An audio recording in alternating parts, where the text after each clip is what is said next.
Assalamualaikum warahmatullahi wabarakatuh. Halo teman-teman semuanya, para pejuang CPNS. Baiklah, kali ini kita akan kembali lagi menjawab jenis soal tes wawasan kebangsaan yang berkaitan dengan bela negara.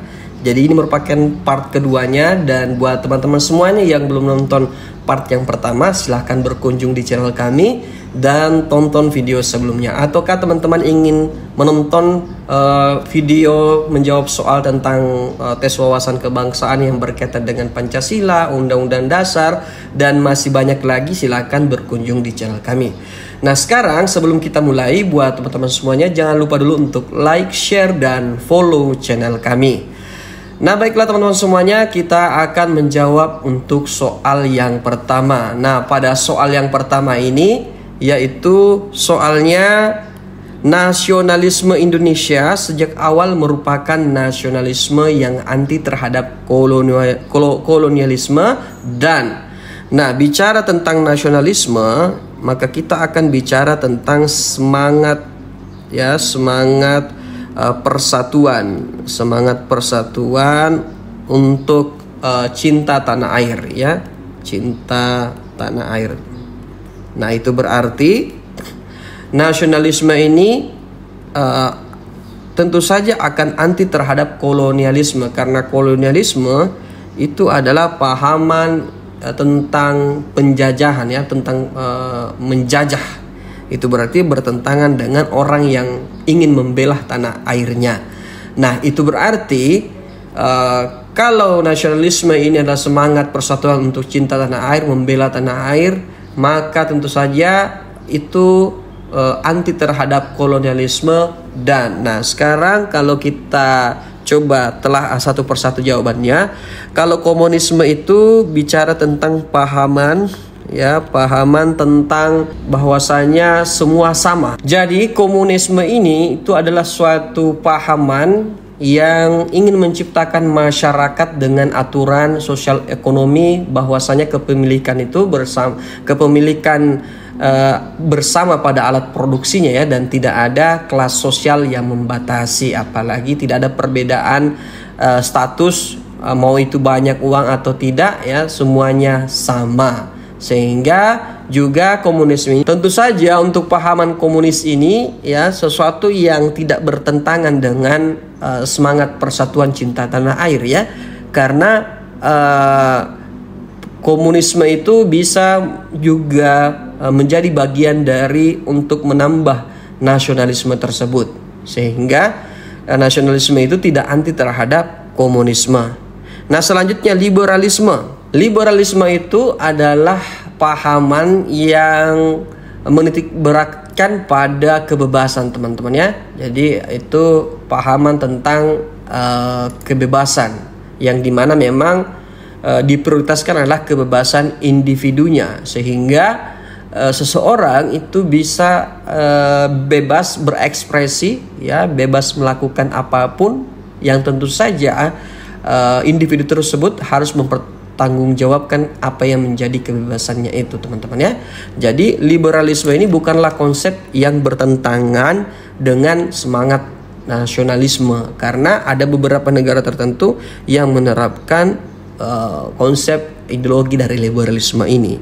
Itu berarti nasionalisme bukan bagian dari anti terhadap nasionalisme, Nah, kemudian selanjutnya etnosentrisme. Etnosentrisme ini adalah pahaman yang berpahaman tentang kedaerahan, bahwa daerahnya ialah yang memiliki nilai terbaik atau suku yang terbaik. Tentu saja ini juga karena Indonesia ada begitu banyak suku, maka etnosentrisme itu juga tidak dilarang, tidak dilarang selama tidak menghasilkan anarkisme atau saling pertengkaran, Selanjutnya imperialisme. Imperialisme itu nama lain dari kolonialisme, Imperialisme ini pahaman untuk menjajah juga, Nah, jadi tentu saja nasionalisme ini menentang yang namanya imperialisme. Jadi jawabannya bagian D. Nah, kalau chauvinisme, maka paham atau sikap yang menonjolkan rasa cinta tanah air atau kesetiaan terhadap suatu negara secara berlebihan. Jadi chauvinisme ini itu juga tidak bertentangan pada konsep nasionalisme, sehingga ya imperialisme lah yang kemudian menjadi sesuatu yang dilarang, ya, yang merupakan anti dari nasionalisme itu sendiri. Jadi jawabannya bagian D. Selanjutnya soal yang kedua. Berdasarkan titik berat yang menjadi perhatiannya, terdapat demokrasi yang menitik beratkan pada upaya menghilangkan perbedaan dalam bidang ekonomi yang disebut. Nah, di sini tentu saja untuk yang menjadi perhatian, ya, pada demokrasi itu, ya, bagaimana menghilangkan perbedaan dalam bidang ekonomi, ya. Maka demokrasi yang dimaksud itu adalah bagian dari demokrasi, karena ini bicara tentang bidang ekonomi, yang dimana bidang ekonomi itu berhubungan tentang materi, ya, atau uang dan semacamnya. Maka tentu saja, ya, demokrasi ini, ya, itu termasuk bagian dari demokrasi material, ya. Jadi itu merupakan demokrasi material. Jadi jawabannya bagian B. Kalau untuk demokrasi formal, itu adalah sistem politik yang menjunjung tinggi persamaan politik tanpa mengurangi kesenjangan ekonomi. Jadi dalam demokrasi formal, setiap orang itu dianggap memiliki hak yang sama, teman-teman, ya. Jadi punya hak yang sama dalam hal politik, ya, tanpa melihat dari kesenjangan ekonominya, ya, untuk demokrasi formal. Nah, selanjutnya pada demokrasi fiskal, ya, itu memperkuat demokrasi dengan cara melakukan pembagian kekuasaan fiskal, ya, yang mana itu kekuasaan fiskal adalah kebijakan ekonomi yang dibuat oleh pemerintah untuk mengatur pendapatan dan pengeluaran negara supaya perekonomian negara itu tetap stabil, teman-teman, ya. Jadi itu termasuk bagian dari demokrasi fiskal. Selanjutnya untuk demokrasi perwakilan, itu adalah sistem demokrasi di mana rakyat memilih wakil-wakil mereka untuk memberikan suara pada kebijakan. Jadi tidak ada hubungannya pada bidang ekonomi. Kemudian untuk demokrasi gabungan, itu adalah bentuk demokrasi yang menggabungkan kebaikan dari demokrasi formal dan material serta membuang keburukannya. Jadi ini juga tidak ada kaitannya dengan menghilangkan perbedaan dalam bidang ekonomi. Jadi jawaban yang tepat di sini adalah bagian B. Selanjutnya soal yang ketiga, yaitu sikap berlandaskan nasionalisme di bawah ini yang berpengaruh pada kebijakan fiskal negara adalah. Nah, buat teman-teman semuanya, tadi sudah kita membahas mengenai kebijakan fiskal negara. Kebijakan fiskal negara itu, ya, berkaitan dengan kebijakan ekonomi yang ditetapkan oleh pemerintah untuk mengatur pendapatan dan pengeluaran negara. Jadi kebijakan fiskal dihadirkan untuk menjaga stabilitas perekonomian negara. Nah, salah satu caranya, ya, tentu saja untuk bisa menjaga pendapatan negara, maka diperlukan tindakan, ya, diperlukan sikap yang kemudian memang bagian dari jiwa nasionalisme kita. Yang pertama, untuk bagian A, membayar pajak tepat pada waktunya. Tentu saja ini ada benarnya bahwasanya ini merupakan pendapatan negara, ya. Nah, kemudian melakukan pekerjaan yang tidak melanggar hukum. Ya, tentu saja ini sesuatu yang wajib juga, tetapi, ya, ini tidak ada hubungannya bagaimana supaya pendapatan negara tetap stabil, ya. Kemudian membeli produk buatan dalam negeri, ya. Nah, kalau ini tentu saja meskipun produk tersebut dibeli tetapi pelaku usahanya tidak membayar pajak, maka tentu saja negara tetap tidak bisa menghasilkan pendapatan yang stabil, ya. Kemudian menggunakan hak pilih dalam pemilu, tentu saja tidak ada hubungannya tentang kebijakan fiskal, apalagi memiliki toleransi tinggi terhadap orang yang berbeda keyakinan. Jadi yang punya hubungan tentang bagaimana pengaruh kebijakan fiskal untuk pendapatan negara, yaitu jawabannya bagian A. Jadi harus membayar pajak tepat pada waktunya. Selanjutnya soal yang keempat. nasionalisme merupakan faktor penentu yang berhasil tidaknya suatu negara dalam. Nah, tentu saja ini nasionalisme yang memiliki jiwa cinta tanah air ini, ya, tentu saja faktor keberhasilannya itu dilihat dari mana, ya. Apakah kemudian dia bisa mempertahankan keutuhannya sehingga dia dikatakan jiwa nasionalisme berhasil atau tidak, ataukah merebut kemerdekaan. Kalau kita merebut kemerdekaan berarti rasionalisme itu sudah berhenti di zaman 1945, ya, karena kita sudah merdeka. Apakah kemudian harus dihilangkan nasionalisme? Tentu saja tidak, teman-teman, ya. Nah, kemudian mewujudkan cita-citanya, tentu saja ini nasionalisme ini itu memiliki cita-cita, sehingga yang namanya cita-cita orang itu akan berhasil ketika bisa meraih cita-citanya. Jadi ada benarnya, ya, bagian C. Kemudian bagian D, membentuk demokrasi yang sehat. Nah, ini tentu saja tidak menjadi bagian dari cinta tanah air, ya, karena memang demokrasi itu, ya, banyak negara-negara lain tidak menerapkan konsep demokrasi, tetapi bisa mempertahankan jiwa nasionalisme atau jiwa cinta tanah airnya, ya. Berarti bukan, ya, untuk bagian D. Kemudian membangun ekonomi bangsa. Apakah kemudian ketika ekonominya bagus itu merupakan jiwa nasionalismenya sudah berhasil? Tentu saja tidak. Tentu saja pada nasionalisme itu konsepnya itu memiliki cita-cita. Dikatakan berhasil ketika cita-citanya sudah tercapai. Itu berarti jawabannya bagian C. Selanjutnya soal yang kelima. Nasionalisme bangsa Indonesia muncul salah satunya akibat sistem hierarkis yang tercipta akibat kebijakan dan politik etis Belanda yang menempatkan Bumiputra pada golongan kelas, yaitu, nah ini itu pada Bumiputra itu dimasukkan pada golongan kelas berapa, sehingga yang akhirnya menghasilkan